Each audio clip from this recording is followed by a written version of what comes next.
Lieutenant Colonel Tony Shaffer is a CIA-trained former senior intelligence officer. His New York Times bestselling book was Operation Darkheart, Spycraft on Special Operations on the Front Lines of Afghanistan and the Path to Victory. He knows a little thing about military intelligence and this spy stuff. So, Colonel Shaffer, thanks for being here, first of all. Always good to have you, sir.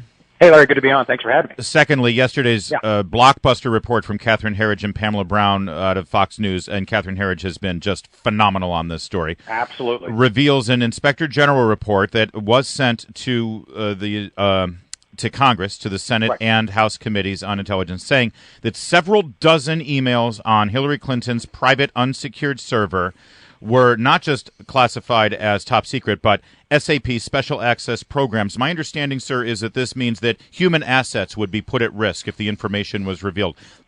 Does that mean that these emails, if they were compromised, put American lives or our assets, the people who are working with us overseas, put their lives at risk because of Hillary Clinton's irresponsible behavior? Well, it's not speculative, Larry. She did. This is not a fiction. This is what happened. So what you're saying is absolutely correct. And let me add a couple of additional factors here.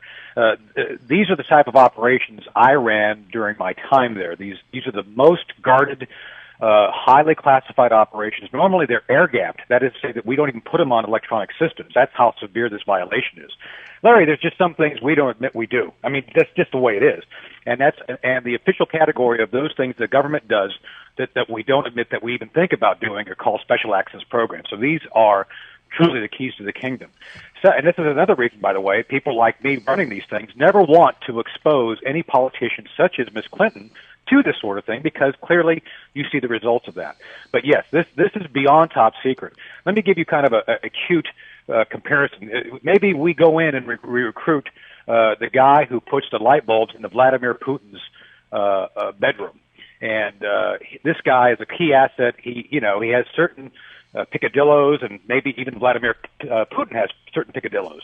But the idea is you want to get in that close to understand atmospherics, key intentions of leaders regarding what they're thinking, what they have for breakfast. That all means something, believe it or not. And most importantly, the fact that you may use sensitive technology involved in it. This is that important.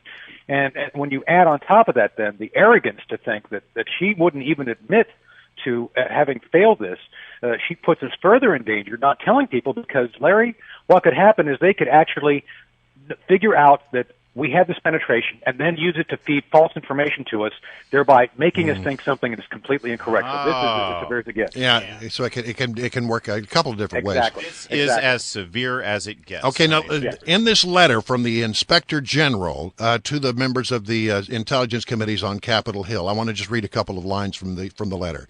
To date, I've received 2 sworn declarations from one intelligence community element. These declarations cover several dozen emails, contain classified information determined by that IC element to be confidential, secret, and top secret SAP levels. And then he goes on to say, according to the declarant, these documents contain information derived from classified IC element sources. The fact that these are sworn declarations from one element of the community, what does that mean to you when you hear that? I mean, translate that jargon for me. Well, 2 things. First, Ms. Clinton and the State Department keep saying, well, nothing that the State Department says, nothing I had was classified at the time of transmission. False. What's happened here, Larry, is they've gone back to the origin organization, the organizations of origin who own the information. Say, for example, DOD does something. They have the right to declare it top secret or SAP. That's what it is. She, as the Secretary of State, cannot declassify it. She cannot downgrade it. So what this declaration says is the people who are responsible for the information for the top secret or SAP information are saying, yes, this is still top secret. It was top secret at the time it was transmitted, and we swear, we make our, on our oath of office, this to be true. So what Hillary Clinton is putting out about not having transmitted anything, State Department backing her up, is completely irrelevant. The fact is the organizations which created the information, created the operations, have said under oath, this information is beyond top secret. She has to be held accountable, and I think that's what it means. It's basically that there's no way she on her own can determine what the level of classification is. The bottom line is that information was classified. And very quickly, because our time is running down, the story goes on to say that there is absolutely no way that one could not recognize this as SAP material. You agree? I agree. As I mentioned in the beginning, Brian, This stuff is normally hand carried. Someone has to take it and physically scan it, put it into a system. There's just no way. We don't even keep this stuff on network computers normally. So someone had to make a decision to scan it and put it in. That is absolutely correct. Lieutenant Colonel Tony Shaffer, thank you for joining us on this very important and developing story. Always good to have you, sir.